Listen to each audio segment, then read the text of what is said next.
Hello everyone, welcome to the new video. आज इस video में हम चैप्टर नंबर 12 डिस्कस करने वाले हैं, introduction to three dimensional geometry. इसमें हम इसके एमसीक्यूज डिस्कस करेंगे, लेकिन उससे पहले कुछ बेसिक कॉन्सेप्ट्स होते हैं चैप्टर के, वो हम डिस्कस कर लेते हैं। सबसे पहले हम बात कर लेते हैं फर्स्ट नंबर की, जो यहाँ पे बेसिक कुछ रिजल्ट्स गिवन है। ठीक है, तो फर्स्ट हमारा जो है वो है डिस्टेंस बिटवीन टू पॉइंट्स। ए पॉइंट है हमारे पास x1 y1 z1 जिसके कोऑर्डिनेट्स हैं, और बी पॉइंट है हमारे पास x2 y2 z2 कोऑर्डिनेट्स। तो डिस्टेंस फॉर्मूला जैसे हम 2D में करते थे वैसे ही हम 3D में करेंगे।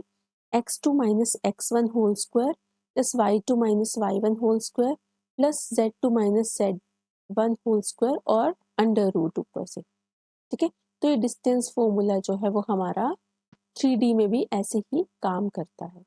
इसके बाद है हमारा सेक्शन फॉर्मूला। सेक्शन फॉर्मूला में इंटरनली और एक्सटर्नली हम बात करने वाले हैं। ठीक है, coordinate of a point P, हमारा जो पॉइंट P है XYZ है ना, dividing the line segment joining two distinct points. अब दो डिस्टिंक्ट पॉइंट्स कौन कौन से हैं, A और B। ठीक है, जिसके कोऑर्डिनेट्स x1 y1 z1 और x2 y2 z2 हैं। ठीक है, इन द रेशो, कौन सी रेशो है, m1 रेशो m2 रेशो। ठीक है, मतलब m1 रेशो m2 है ना।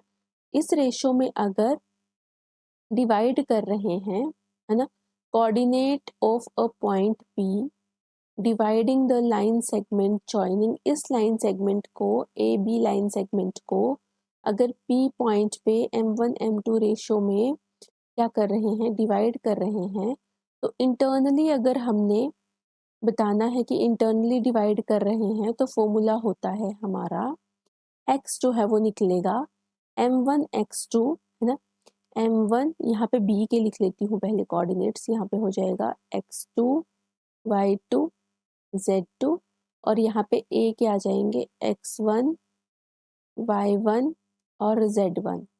ठीक है, तो यहाँ पे क्या हो जाएगा, ये m1 को करेंगे मल्टीप्लाई x2 के साथ प्लस m2 को करेंगे x1 के साथ। ठीक है, नीचे आ जाएगा m1 प्लस m2। y के केस में भी वैसे ही होगा, m1 को करेंगे मल्टीप्लाई y2 से और m2 को मल्टीप्लाई y1 से और नीचे m1 प्लस m2 ही आएगा। ठीक है, इसी तरह से z के केस में भी यही सेम होगा।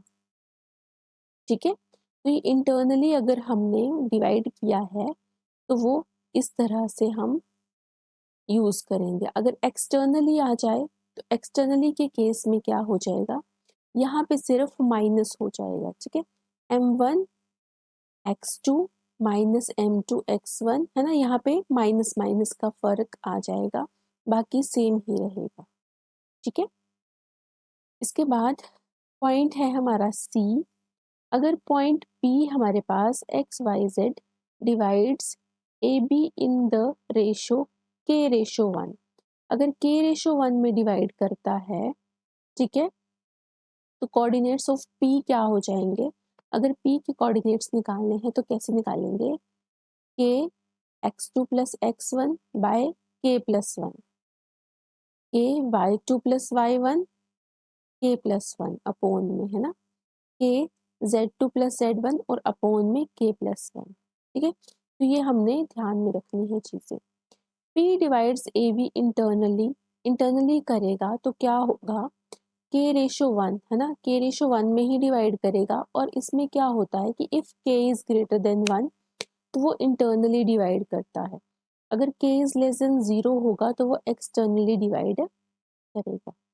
ठीक है, इसके बाद अगर हमने कोऑर्डिनेट्स निकालने हैं, तो coordinates of mid point of the line joining these two points, अगर ये दो पॉइंट से जो है वो लाइन ज्वाइन कर रही है और मिड पॉइंट के हमने अगर कोऑर्डिनेट्स निकालने हैं तो सीधा x1 plus x2 by two, y1 plus y2 by two, z1 plus z2 by two हो जाता है। ठीक है, इसके बाद सेंट्रॉइड का फॉर्मूला क्या होता है, अगर हमने कोऑर्डिनेट्स निकालने हैं सेंट्रॉइड के, है ना, सेंट्रॉइड के कोऑर्डिनेट्स निकालने हैं, ठीक है, और एक ट्रायंगल गिवन होती है हमारे पास जिसकी वर्टिसेस होती हैं जैसे x1 y1 z1, x2 y2 z2 and x3 y3 z3।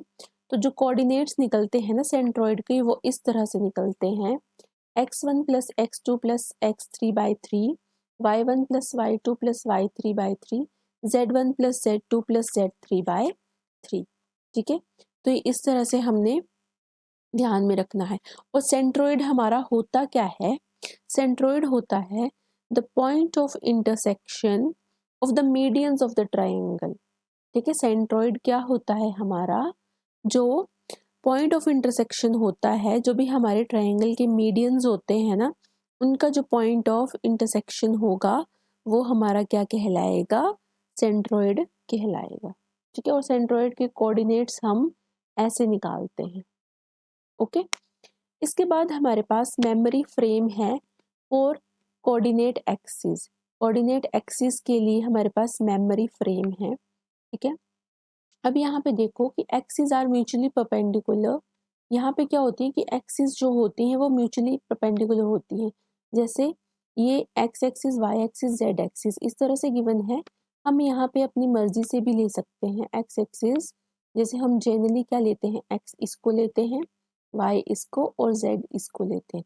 ठीक है, तो ये क्या होती हैं, आपस में तीनों परपेंडिकुलर होते हैं।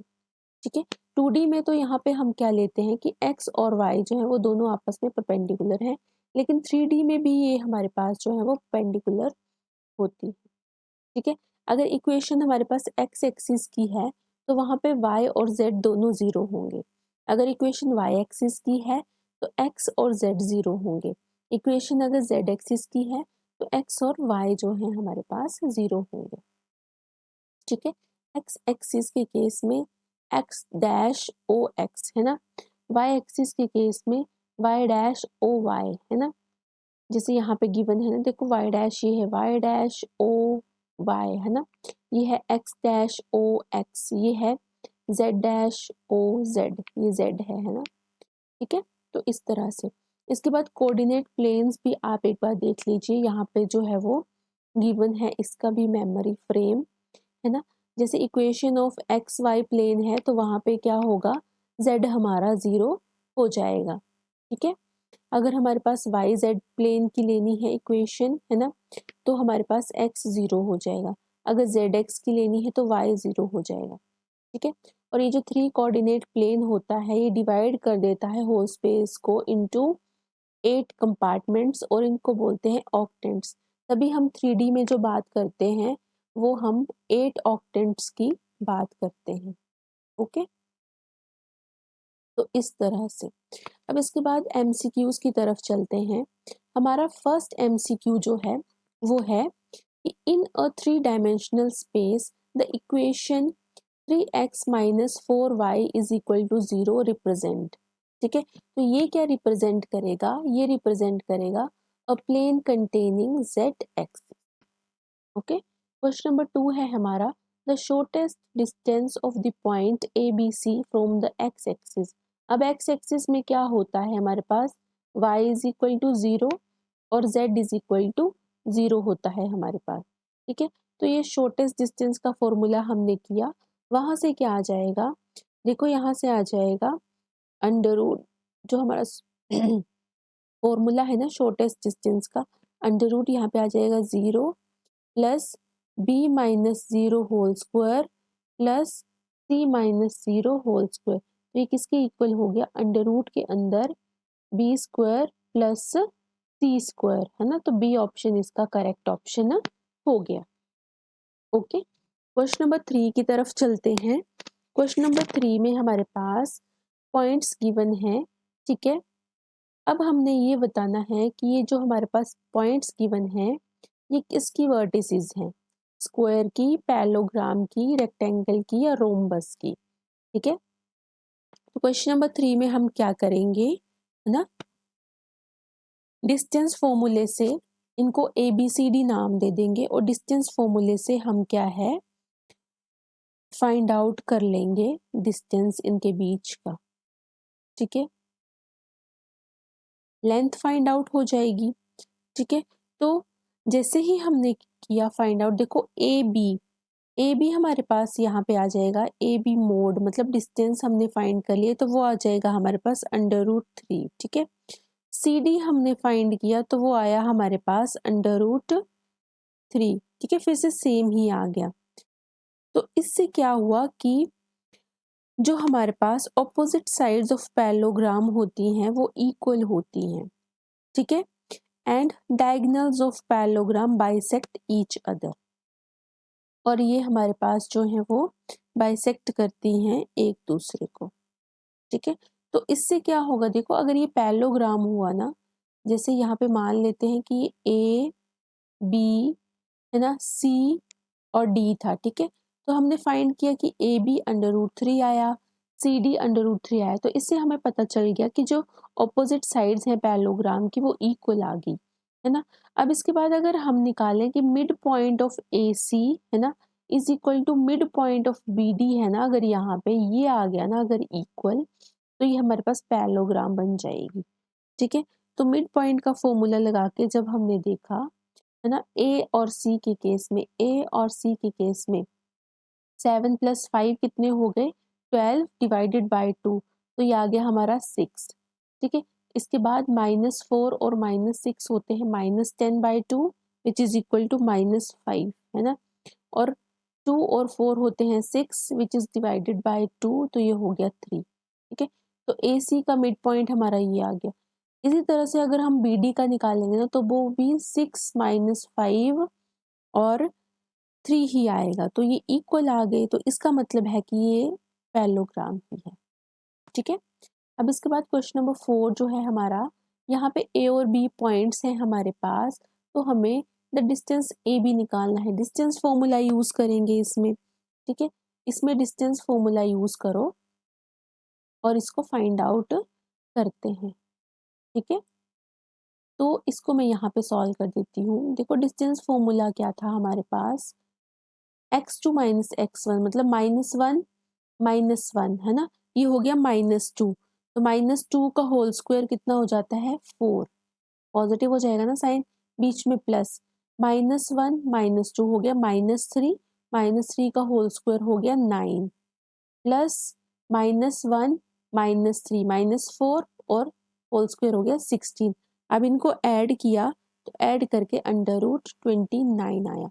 सी ऑप्शन इसका करेक्ट हो गया क्वेश्चन नंबर 4 का।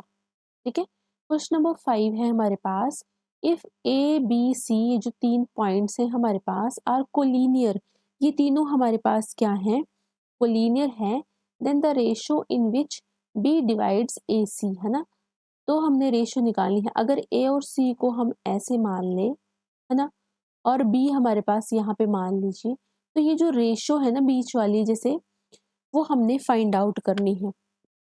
अब ए बी सी के कोऑर्डिनेट्स हमारे पास गिवन है, तो हम रेशो को लेट कर लेते हैं कि रेशो m/1 में इसको डिवाइड कर रहा है।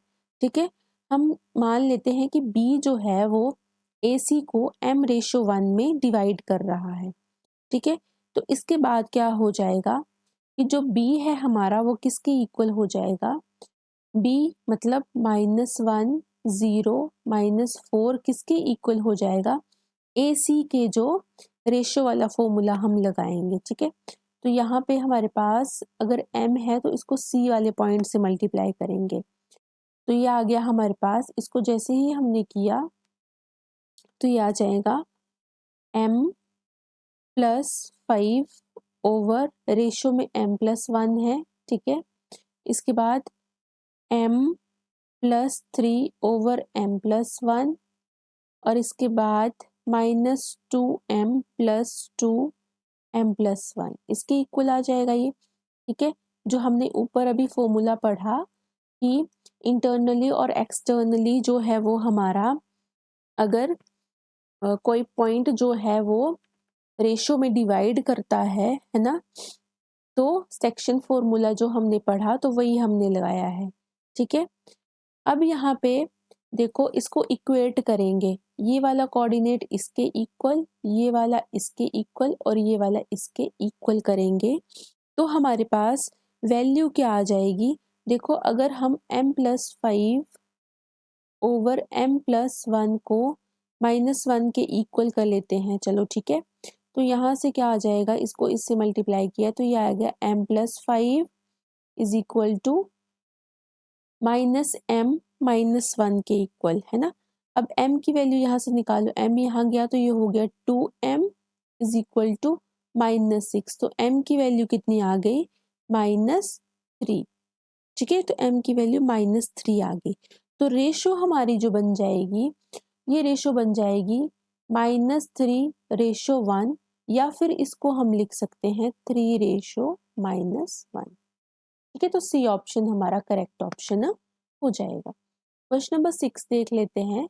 क्वेश्चन नंबर 6 है हमारा, हमने यहाँ पे डायरेक्शन कोसाइंस जो है बतानी है ऑफ द लाइन, कौन सी लाइन का, that makes equal angles with the 3 axis in a space are. तो इसका जो सी ऑप्शन है वो करेक्ट है। इसमें जो डायरेक्शन कोसाइंस आती हैं वो आती हैं +-1/√3 +-1/√3 +-1/√3, ठीक है। तो ये हमारा सी ऑप्शन जो है वो करेक्ट हो जाएगा। क्वेश्चन नंबर 7 देख लेते हैं। If cos alpha, cos beta, cos gamma are the direction cosines of a line, then value of sin square alpha plus sin square beta plus sin square gamma is। तो इसको कैसे solve करेंगे, देखो sine square alpha plus sine square beta plus sine square gamma को क्या लिख सकते हैं, हमें पता है कि sine square theta plus cos square theta 1 के इक्वल होता है। तो वहां से हम साइन स्क्वायर अल्फा मतलब साइन स्क्वायर थीटा की वैल्यू क्या लिखते हैं, 1 माइनस कोस स्क्वायर थीटा। तो यहाँ पे वैसे करके हम इसको ओपन कर रहे हैं, 1 माइनस कोस स्क्वायर अल्फा लिख दिया, इसको साइन स्क्वायर बीटा को लिख दिया 1 माइनस कोस स्क्वायर बीटा, इसी तरह से साइन स्क्वायर गामा को लिख दिया 1 माइनस कोस स्क्वायर गामा, ठीक है। अब यहाँ से क्या आ गया हमारे पास, 1 + 1 + 1 कितना हो गया, ये हो गया हमारा 3, और माइनस भी कॉमन ले लिया तो ये हो गया हमारा cos square alpha plus cos square beta plus cos square gamma, इस तरह से हो गया, ठीक है। तो ये हमारे पास 3 माइनस और इसकी वैल्यू है हमारे पास 1, ठीक है। तो ये आ गया हमारा 2, तो यहाँ पे बी ऑप्शन करेक्ट होगा, ठीक है। बी ऑप्शन में है हमारा 2 गिवन है, ठीक है। क्वेश्चन नंबर 8 देख लेते हैं। क्वेश्चन नंबर 8 में है, if the direction ratios of a line, direction ratios हमारे पास गिवन है, तो डायरेक्शन कोसाइंस क्या हो जाएंगे, ठीक है। तो डायरेक्शन रेशियोज अगर गिवन है तो डायरेक्शन कोसाइंस हम कैसे निकालते हैं, ये हम निकाल लेंगे, देखो 1 -3 और 2 गिवन है ना हमारे पास यहाँ पे, तो इसको मैं यहाँ पे सॉल्व करती हूँ, ठीक है। इसके लिए हमें क्या करना पड़ता है, ऊपर तो 1 -3 और 2 ही आ जाएगा, नीचे बस हमें एक चीज जो है वो नोट करनी होती है, ठीक है। बस इसको थोड़ा सा मैं इरेज कर लेती हूँ, फिर इसको यहाँ पे मैं सॉल्व करती हूँ, ठीक है।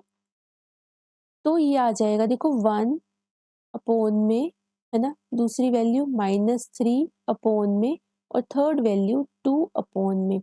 तो यहाँ पे आ जाता है हमारा, ये जो हमारे पास तीनों पॉइंट्स दिए गए हैं ना डायरेक्शन रेशियोज लाइन के, 1 -3 और 2, इसका हमने स्क्वायर रूट के अंदर जो है वो स्क्वायर करके लिखना है। तो 1 का स्क्वायर 1, 3 का 9, -3 का 9 और 2 का 4, तो ये कितना आ गया 1 अपॉन √14।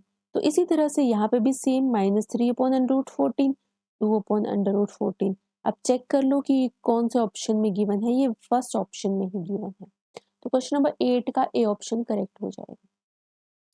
क्वेश्चन नंबर 9 देख लेते हैं। क्वेश्चन नंबर 9 है हमारे पास, the coordinates of a point p are, point p के कोऑर्डिनेट्स हमारे पास गिवन है 3, 12, 4 with respect to the origin, then the direction cosines of OPR। अब यहाँ पे OP के डायरेक्शन कोसाइंस बताने हैं। सिमिलर हम वैसे ही करेंगे इसको भी, यहाँ पे आ जाएगा हमारे पास 3, 12 और 4, ठीक है। तो ओरिजिन से बताने हैं ना हमें, तो यहाँ पे क्या आ जाएगा नीचे अपॉन में 13 13 13। ठीक है, तो ये डी ऑप्शन इसका करेक्ट हो जाएगा। ठीक है, अब क्वेश्चन नंबर 10 है, two lines with direction cosines L1 M1 N1 and L2 M2 N2 are at right angles पे कब होंगे इफ, ये कंडीशन हमें याद रखनी है कि जब L1 L2 plus M1 M2 plus N1 N2 किसके इक्वल हो, 0 के इक्वल हो। ठीक है, ये डायरेक्ट क्वेश्चन जो है वो पूछ लिया जाता है, तो ये हमने ध्यान में रखना है। ठीक है, क्वेश्चन नंबर 11 देख लेते हैं। क्वेश्चन नंबर 11 में है, the lines x minus 1/2 is equal to y minus 1/3 is equal to z minus 3/0 and x minus 2/0 is equal to y minus 3/0 is equal to z minus 4/1 are. हमने बतानी है कि parallel होगी, coincident होगी, skew होगी या perpendicular होगी। ठीक है, तो यहाँ पे क्या है, यहाँ पे देखो 0 मल्टीप्लाई बाई 2, 0 मल्टीप्लाई बाई 3 और 1 मल्टीप्लाई बाई 0, तो ये किसके इक्वल आ गया, 0 के इक्वल, है ना। ऐसे लिखेंगे 0 into 2 plus 0 into 3 plus 1 into 0 which is equal to 0। तो यहाँ से पता चलता है कि जो लाइंस हैं वो हमारी परपेंडिकुलर टू ईच अदर है। क्वेश्चन नंबर 12 देख लेते हैं, the equation of a plane which cuts equal intercepts of unit length on the axis is. तो ये जो इक्वेशन होती है प्लेन की, ये होती है x plus y plus z is equal to 1। ठीक है, which cuts equal intercepts of unit length on the axis. तो क्वेश्चन नंबर 12 का बी ऑप्शन करेक्ट है। क्वेश्चन नंबर 13 है, स्ट्रेट लाइन है x minus 3/3 is equal to y minus 2/1 is equal to z minus 1/0 is. तो ये line जो होगी हमारी, यहाँ पे हमारे पास z जो है वो 0 के इक्वल है। ठीक है, z 0 के इक्वल है, तो ये लाइन जो होगी परपेंडिकुलर होगी टू z एक्सिस। ठीक है, डी ऑप्शन इसका करेक्ट हो जाएगा। Question number 14, the equation of y axis.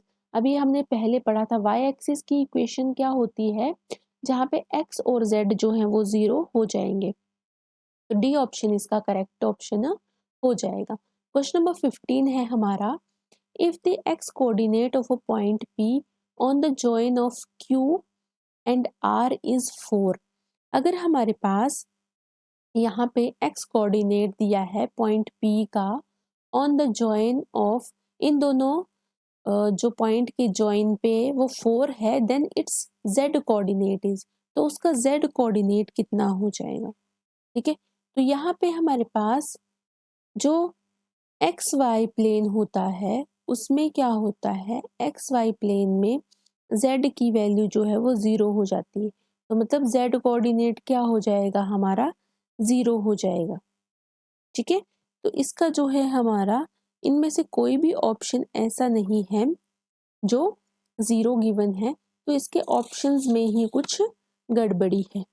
ठीक है, अगर ऐसा ही है तो इसका एक ऑप्शन हम 0 बना लेते हैं, सी ऑप्शन को 0 बना लेते हैं, तो ये सी ऑप्शन इसका करेक्ट हो जाएगा। ठीक है, तो ये थे इस चैप्टर के एमसीक्यूज जो हमने डिस्कस कर लिए। अब हम जो नेक्स्ट वीडियो में डिस्कस करने वाले हैं वो हमारा चैप्टर होने वाला है limits and derivatives, chapter number 13। Okay, I hope आपको ये वीडियो समझ में आई होगी। Thanks for watching, bye everyone.